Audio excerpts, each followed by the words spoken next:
Bismillahirrahmanirrahim. Alhamdulillahirabbil alamin. Bihi nasta'in ala umuri dunya waddin, wassalatu wassalamu ala sayyidil mursalin wa imamil muttaqin sayyidina wa maulana Muhammadin wa ala alihi wa sahbihi ajma'in.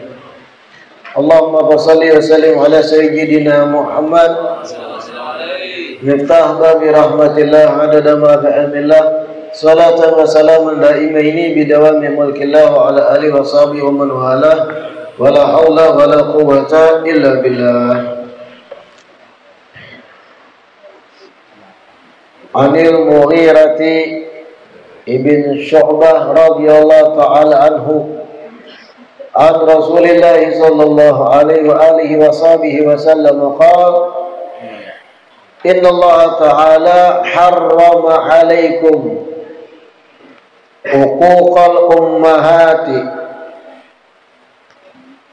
wa wa'dal banati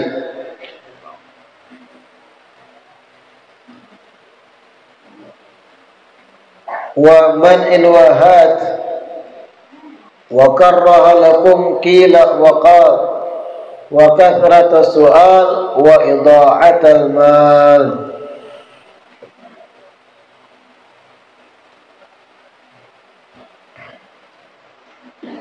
Alhamdulillah, segala puji kembali dan selalu terhatur kehadirat Allah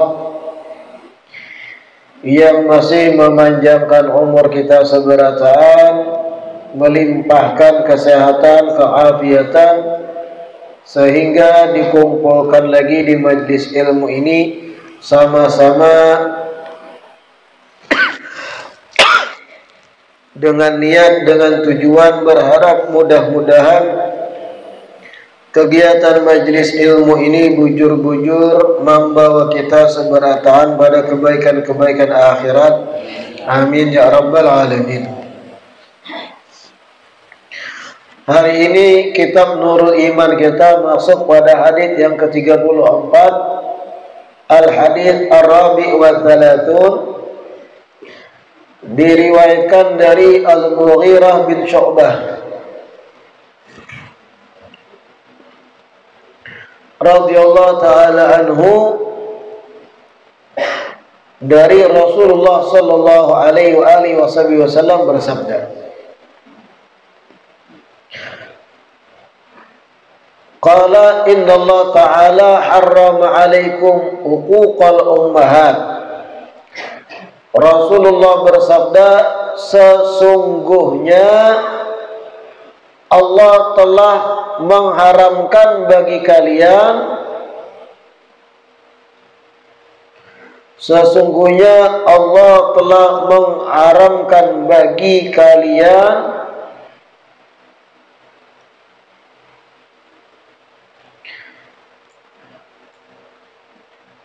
durhaka terhadap ibu-ibu kalian, durhaka terhadap ibu-ibu kalian, wa wa'dal banat, begitu pula Allah mengharamkan bagi kalian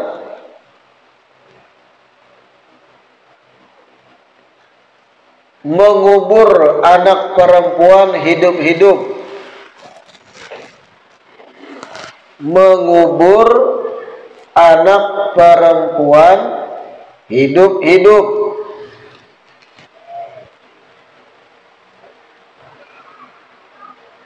wa man'i wahat, dan Allah mengharamkan pula bagi kalian untuk menahan harta yang wajib dikeluarkan, untuk menahan harta yang wajib dikeluarkan,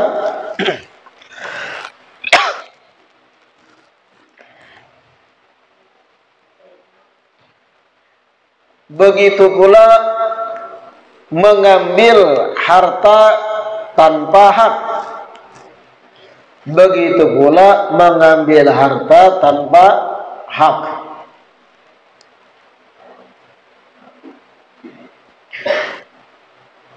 wa karraha lakum qila wal qal, dan Allah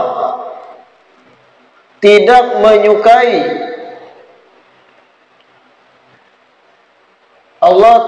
menyukai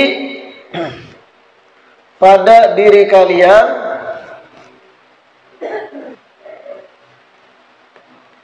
qila wal qal, banyak bicara. Allah tidak menyukai pada kalian akan banyaknya bicara. Wa kathratus su'al, dan Allah tidak menyukai pula banyak-banyak bertanya dalam kurung dengan niat yang tidak baik, tutup kurung.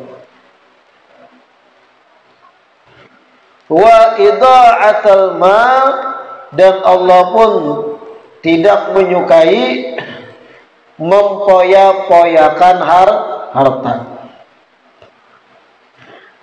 Mempoya-poyakan harta.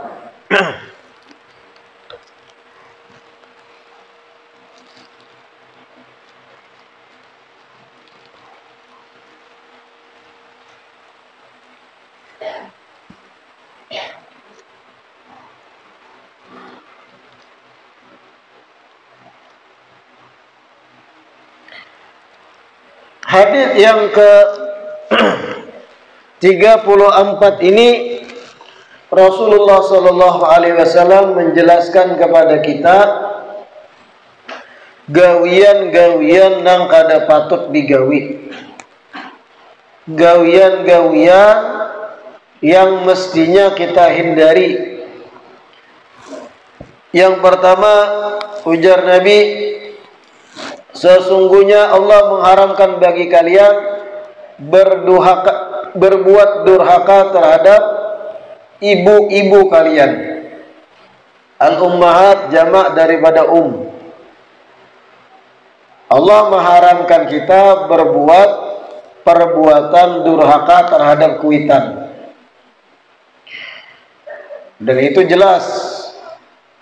Sebaliknya agama Islam, Rasulullah mengajari kita untuk birrul walidain, berbakti bujur kepada dua orang tua. Yang kedua, wa wa'dal banat. Allah mengharamkan bagi kalian, jar Nabi, mengubur bayi perempuan hidup-hidup. Kalau kita zaman ini rasa kada masuk akal mendengar mengubur bayi hidup-hidup, itu rasa kada masuk akal zaman ini. Rasa kada mungkin ada kuitan tuh purun bayinya nang hidup itu dikubur hidup-hidup. Amun dibuang banyak, tapi hidup masih.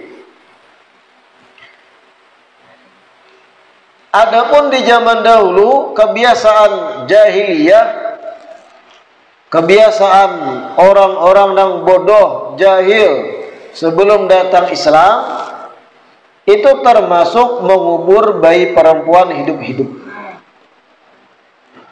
Kenapa? Karena dalam sudut pandang orang jahiliyah bahari itu, bayi bebinian itu dianggap aib, satu kekurangan. Kalau kita berisi bayi bebinian, lahir anak kita dari istri yang hamil, lahir anak binian. Bagi orang jahiliyah itu aib bahari. Sesuatu yang menurunkan martabat, menurunkan harga diri. Aib bagi buhannya. Lalu terjadilah proses wa'dul banat, dikubur hidup-hidup bayi bebinian tadi. Namun bukan berarti ketika inya lahir si bebinian tadi, si bayi binian tadi, langsung ketika itu juga hari inya lahir, hari itu dikubur. Sebagian ada kayak itu jahiliyah, sebagian lagi menghadang inya umur 6 tahun. Sawat berjalan, sawat berpandir, sawat buka 6 tahun. Ketika inya sudah umur 6 tahun, bayi perempuan tadi, lalu nang kuitan ini, si jahil tadi ini menyuruhkan kepada ibunya, hiasi anak binian tadi, bengkengi, pakai baju nang bagus, nang baik, hiasi inya, tayyibiha, beri inya wawangian, wazayyiniha, hiasi tubuhnya, beri pernak-pernik. Setelah tuntung, hanyar dibawa nang abah ke satu tempat nang sunyi. Nang sebelumnya si abah ini sudah menggali sumur di situ, semacam lubang sumur dalam. Nah, anak tadi merasa dihiasi, umur 6 tahun, merasa dibajui bagus, dikiranya dibawa perjalanan supaya mau obat abahnya. Dibawa nang abah ke tepi sumur tadi, disuruhkan nang abah, lihati ada di dalam tuh sesuatu. Ketika nang anak nih menjanguk ke dalam bagian bawah sumur, hanya pada fa'aha, ditunjul anak tadi tergugur dalam sumur. Kemudian wayuhilu alaiha aturab, langsung seketika itu nang kuitan tadi mengambil tanah-tanah sisa galian, ditumpuk hidup-hidup anak bayi tadi nang umur 6 tahun. Itu namanya wa'dul banat. Bagi orang jahiliyah itu biasa, sesuatu nang bahkan bagian rutinitas, saking bodohnya. Amun kita kan terbayang bang nang itu hurunnya tuh, apalagi sudah 6 tahun, melihat pian inya berjalan, bapandir sudah 6 tahun tuh sedikit mama abah ulahkan susu dia. 6 tahun sudah bapandir, tatawa-tawa rami inya, rasa ada burun gitu.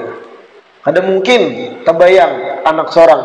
Ada pun jahiliyah, begitulah keadaannya, dikubur hidup-hidup, dianggap aib, kekurangan.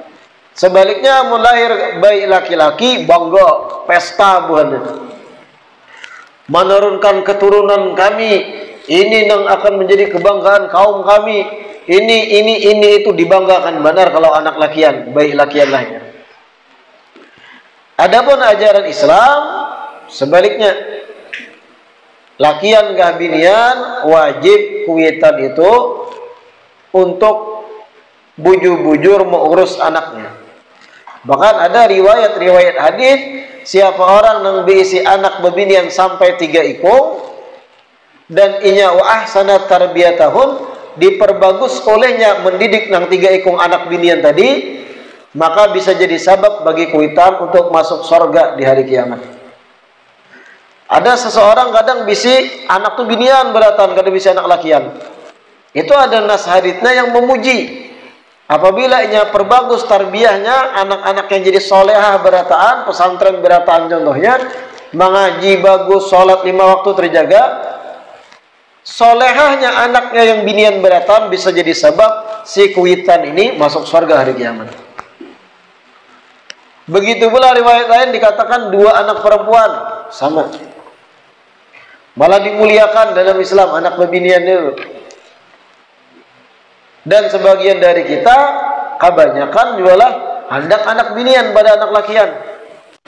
Sebagian manusia zaman wah ini nih nyaman anak binian pada lakiannya. Kenapa?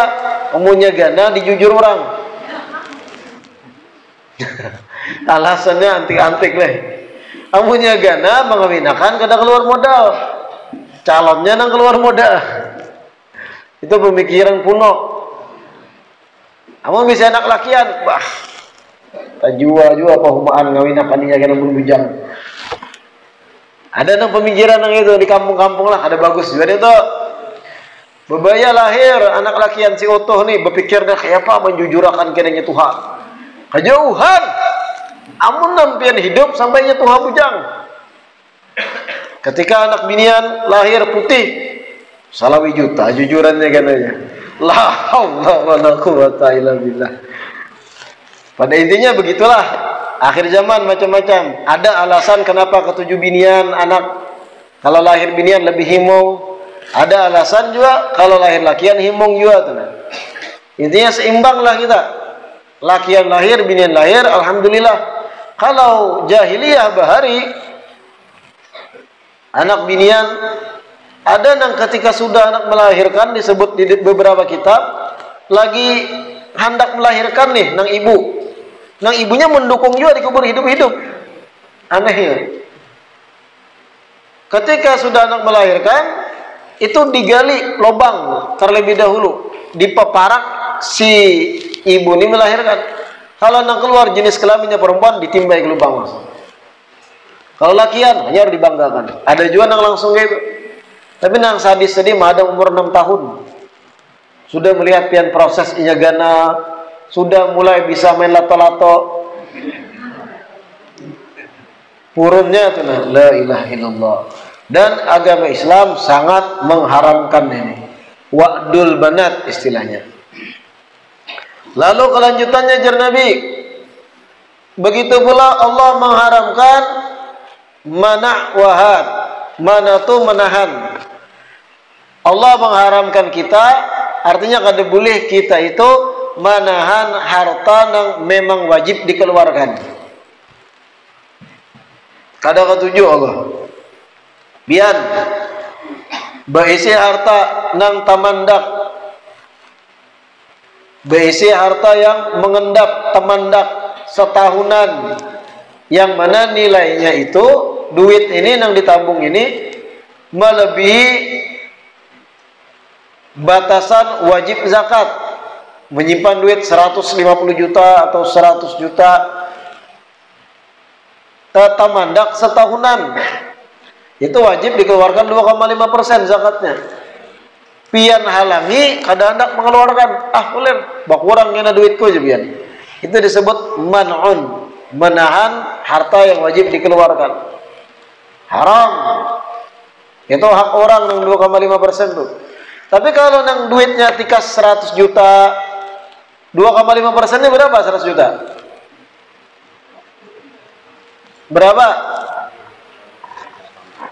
100 juta, 2,5%-nya berapa? 10% 100 juta aja itu berapa? 10 juta. 2,5%-nya 2,500. 2.500.000. 100 juta wajib keluarkan 2.500.000. Masih sedikit 2.500.000. Kada tergoda kita untuk menahan itu. 2,5 itu sedikit, keluarkan kepada 8 golongan. Tapi ketika duit pian sudah mencapai 1 M contohnya, itu godaannya kuat tuh. 1 miliar kan banyak. 2,5%-nya berapa 1 miliar? Selawi juta. Duit 1 M, wajib zakatnya salawi juta, 25 juta, banyak daripada 2.500.000 tadi. Di situ nang kadang nang sugi-sugi ini ngalih barat 20 zakat dimodalkan usaha beganda belang tuh ya. Terus lagi di zakati. Semakin gana duit itu, apalagi 1 triliun kena harta bisi tamandak setahunan, semakin gana godaan untuk kada berzakat itu. Padahal itu binasa hartanya mengkada dikeluarkan, jadi penyakit. Itu tadi Allah mengharamkan untuk kita nih menahan harta yang wajib dikeluarkan. Begitu pula had, istilah Allah mengharamkan untuk melakukan perbuatan had. Had itu sini bahasa Arabnya. Maksudnya apa? Mengambil harta orang lain dengan cara yang diharamkan. Contoh, memungut pajak yang sebenarnya itu mengalihkan orang dan kadada maslahatnya. Dulu ada istilah makas. Orang-orang yang minta jatah di pelabuhan. Zaman-zaman dahulu tuh ada orang-orang yang apabila kapal merapat, kapal dagang, ada yang petugas-petugas dari kerajaan itu memintai sekian persen keuntungan. Padahal di dalam Islam tuh ada kewajiban itu tuh. Diambilnya itu ngarannya had, mengambil harta orang lain tanpa hak. Memakan harta nang kada benar, orang nang munjuk kada ikhlas, kada ridha, cuma terpaksa benar yang munjuk, dimakan harta nang itu kada bagus. Merampok harta orang termasuk had itu. Allah haramkan juga. Ada cara-cara yang dihalalkan untuk mengambil harta orang lain. Maksudnya bukan mengambil harta orang lain pindah kepada kita dan halal. Caranya ada sudah, jual beli. Pian menjual barang, ditukarinya dapat keuntungan pian. Perpindahan harta orang ke kita itu halal caranya. Inya ridho, kita ridho. Kalau itu halal jelas. Ada juga yang mengambil harta orang yang diambil itu terpaksa menunjuk, dan inya kada dapat keuntungan harta yang diambil. Nah, itu had tadi. Diharamkan dengan itu tuh. Nang mengambil tamakan harta nang kada-kada jadi penyakit gitu. Wa man iwahad, lalu jar Nabi, wa karraha lakum qila wa qal mimma yutahaddatsu bihi min fudulil kalam. Allah pun kada senang, kada ketuju, atau bisa diartikan Allah mengkategorikan hal ini bagian dari yang kada diketujui Allah. Apa? Qil wa qal, banyak bicara, bepandir dengan pamandiran yang kada manfaat. Itu qil wa qal katanya. Bepandir dengan pandiran yang kada manfaat, kada ada untungnya. Apa aja dipandirakan, amun sehari aja kada bepandiran tuh muntung tuh masam. Nafsu benar ilat tuh bepandir. Kada kawan yang tamandak dudukan sunyi, kadangaran suara jangkrik tuh kada kawannya. Muntungnya tuh getah anak bepandir. Apa aja dipandirakan, itu qil wa qal katanya. Nah kayak itu tuh bahaya, ujung-ujungnya tak pandir orang, memandirakan orang. Orang-orang yang nafsu benar bepandir tuh bahaya. Men ada lakian yang katuju bepandir, suruh pakai daster. Karena itu bukan kebiasaan lakian.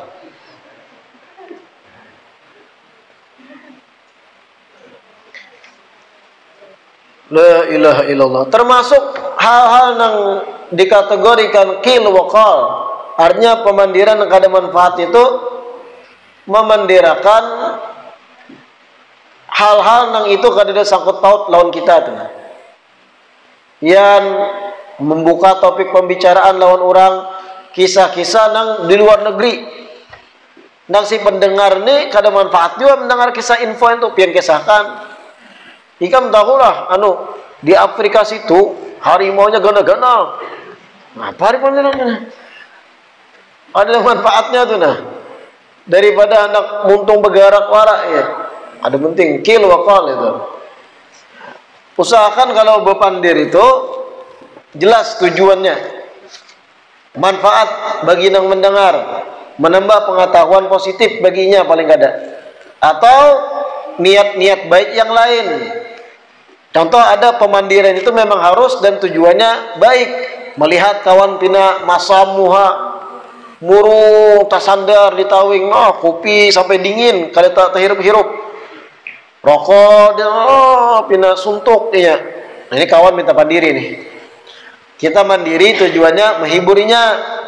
Apa kabar kawan? Ayo kita ke warung yuk, mau ngopi kena aku bayari. Ini bukan basa-basi tapi niatan baik ada nih. Menghibur kawan yang lagi banyak masalah. Lagi tamandaknya tasandar ditawing mengalamun. Rokok ini kada terhisap-hisap. Parak filternya dan apinya ada sadar nih. Rupanya banyak hutang, banyak masalah, frustasi. Nah, pandirinya kayak itu tuh.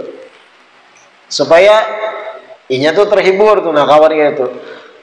Nah, pemandiran dengan niatan baik menghibur kawan gitu, itu ada termasuk qil wa qal. Itu ada niatan baik di belakangnya tuh. Nah, basa-basi untuk menghibur orang yang lagi sedih, itu khalus surur. Wa kathratas su'al. Lalu jar Nabi, Allah pun kada katuju dengan kathratus su'al, banyak bertakun dan tujuannya kada bermanfaat tatakunan tadi. Banyak bertakun, kathratus su'al, yang mana tatakunan itu kada manfaat, itu kada diketujui Allah Ta'ala. Apa saja ditakuni. Melihat orang lagi dudukan pinggir jalan, apa anehnya tuh? Dijawab akan kawan, itu dudukan pinggir jalan karena kadada gawian, santai-santai banare sore menghadang maghrib. Betakun pulang, kenapa jadinya dudukan? Jaka di rumah aja. Ujar kawannya, di rumah muyak sudah panat, dimamai bini terus. Dudukan, hanya di luar di kursi. Betakun pulang, kenapa jadi pamamayan bininya di rumah? Betakun terus, karena gaji buahnya halus, duit kada banyak. Bebinian pada umumnya, amun diberi duit sedikit pamamayan. Betakun pulang, di mana gerang bagawi jadi gajinya sedikit. Ini banyak pandir kayak ini nih. Katratus soal karanya. Ada kisah bar itu, iyalah julak. Ingat lah pian tuh. Timbai ke sungai. Itu Allah ada ketujuan itu. Batakun hanang kada bermanfaat. Bersambung tatakunan. Katratus soal an ahwalin nas. Au amma la ya'ni. Farubbama karihal mas'ul al-jawaba fayu'di.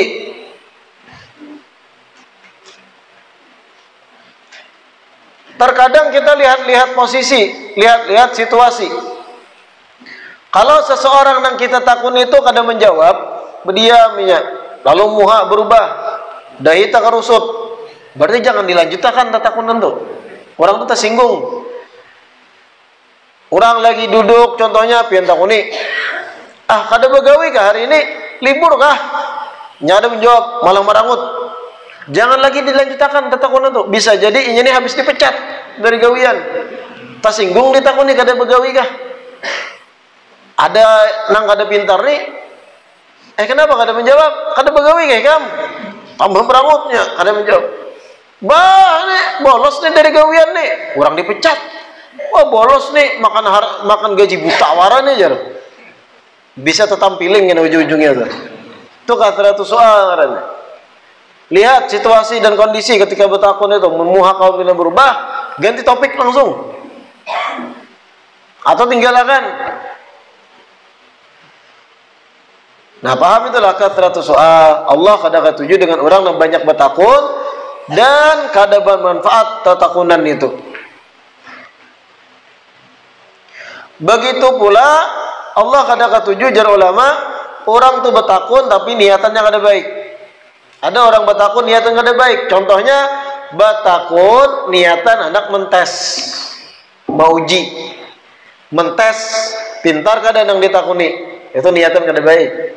Ada juga orang betakun tujuannya apa? Supaya ketika inya betakun di hadapan orang banyak inya melempar pertanyaan, terkesan dengan pertanyaan inya ini cerdas dan kritis. Tujuannya supaya orang memandang orang ini kritis, pintar jadi betakun. Salah juga, ada bagus juga, ada diketujuin gitu. Itu biasanya terjadi di forum-forum tuh. Ada narasumber sekong, ada banyak anggota forum hadir yang mendengar materi si narasumber. Lalu ada sesi tanya jawab. Ada nang betakun dengan susunan kalimat bagus, pertanyaannya mengena, mengarah. Tapi kadang niatannya kada baik, supaya tersorat inya betakun, tanda inya ini paham apa yang dibahas. Itu kada baik itu tuh. Niat-niat nang kada benar, itu termasuk katratus soal. Banyak betakun yang mana kada diketujui Allah nang gitu. Yang terakhir idha'atul mal, Allah kada ketujuh dua, kada senang Allah kada ketujuh dengan bepoya-poya harta. Berbuang-buang harta bukan pada tempatnya dan menukar sesuatu yang sebenarnya kada bahajat inya menukar lagi. Contoh, ibu-ibu sudah bisa jilbab tahun 2022. 3 jenis lain warna, pink, merah, ungu. Terbaru di 2022. Sepanjang tahun dipakai 3 kali warna hanyar. Di lemari sisanya tersimpan. Sepanjang tahun 3 kali warna dipakai. Puga menukar. Masuk 2023, jalan bulan Februari, taliur hendak menukar nang model hanyar pulang. Padahal nang tadi ditukar tahun tadi nih dipakai 4 kali waras tahunan. Anak nukar nang hanyar pulang. Itu bagian dari idha'atul mal. mempoyak-poyakan harta atau buang-buang. Kada bagus tuh. Nah, kalau ada hal yang lebih butuh ditukari yang lebih dibutuhkan. Perkakas dapur kah atau makanan lebih menganyangkan, jelas tujuannya. Amun ujung-ujungnya nungkar baju dipakai setahun sekali wara temandak banyak kamulang. Nah, itu idha'atul mal, kada diketujui nang gitu. La ilaha illallah. Disebut bahasa lain dari idha'atul mal itu israf, berlebih-lebihan. Fi ladhidhil mata'im wal masyarib, berlebih-lebihan dalam menggunakan harta. Hal-hal yang sebenarnya kada begitu urgen untuk ditukar, kada begitu penting untuk diambil, ditukarinya. Itu termasuk kategori idha'atul mal. Masing-masing pian paham itu apa yang menjadi kebutuhan pokok, apa yang menjadi hal-hal yang sifatnya sekunder, sesuatu yang kada, seandainya kada dapun pian hidup aja tuh. Sesuatu yang seandainya itu kada dapun, rumah tangga pian, kehidupan pian normal-normal aja tuh. Kada begitu berhajat. Itu berarti kayaknya dulu utamakan yang lebih penting, apalagi mun duit sedikit. Ini duit sudah sedikit, artinya kada banyak bisa tabungan, harta kada banyak, menukar tas bemerek, menukar tas bemerek nang harga puluhan juta, supaya apa? Ketika hadir pengantinan menenteng tas ini, wah jurang bemerek. Hakun 4 bulan mengohuk mie wara makan. Artinya gengsi. 4 bulan mie hari-hari. Mie goreng malam rasa soto Banjar. Pagi sarapan rasa ayam. Pokoknya tapung mie wara. Jaka kau bepandir lambung tuh mie pulang kah aja lambung. Parut jaka kau bepandir protes. 4 bulan ikan makan ini mie wara tapung tahu ususku aja. Demi apa? Hemat supaya inya kawan nukar tas bemerek. Idha'atul mal ini kada pintar. Padahal kada usah betas nang bemerek, katungan plastikin jadi mau barang mana. Bahasanya ada juga nang manusia itu hakun bela-bela menabung nukar harta nang mewah, tapi menyiksa diri. Makan sekali sehari, minum menyuputi wara, itu kan ambil di keran masjid. La haula wala quwata illa billah. Demi apa? Gengsi. Kada baik idha'atul mal, kada diketujui nang itu. Apalagi di kota-kota besar. Kota-kota besar tuh gengsi-gengsian dahsyat. Kayak apa gengsi-gengsian? Kalau ada pertemuan, contoh ada reuni sekolah baru SMA. Masing-masing tuh anak bagak aja ketika bertemu kawan SMA bahari. Masing-masing hendak memberi kesan aku sukses. Beristilah menyewa mobil nang harat, merental, tugin berhutang. Kada bisa mobil, merental sehari. Apa nang dirental? Fortuner. Jam merental. Jam pun merental menyewa. Agar memberi kesan penampilan ini sukses di mata kawan yang lain. Apalagi di reuni SMA ini ada mantan bahari yang sudah menikah. Jadi anak memberi kesan engkau harus menyesal telah meninggalkanku. Wah, hakun mangohukmi setahunan. HP merental juga, menyewa iPhone yang larang harga 25 juta. Padahal hari-hari pakai Nokia besintar. Saya kira pas reuni sehari bertemu kawan terkesan sukses. Mantan semakin sakit hati. Wah sukses mantanku. Suamiku wah ini marah. Boneng orangnya. Ada lah di kota besar yang gengsi-gengsian gitu. Itu termasuk idha'atul mal. Kada diketujui Allah. Memaksakan diri berpenampilan harat. Padahal aslinya manguhukmi saban hari. Demi gengsi-gengsian. Na'udzubillah min. Mudah-mudahan yang dibaca disampaikan hari ini bermanfaat ya Allah, dan mudah-mudahan Allah jaga kita dari hal-hal yang kada diketujui Allah tadi, hal-hal yang diharap Allah tadi. Amin ya rabbal alamin. Sedikit kita membaca tahlil. dihadiahkan kepada almarhumah Tati binti Asri. Qala Rasulullah sallallahu alaihi wasallam afdalu ma qultu ana wan nabiyyuna min qabli la ilaha illallah la ilaha illallah la ilaha illallah la ilaha illallah la ilaha illallah la ilaha illallah la ilaha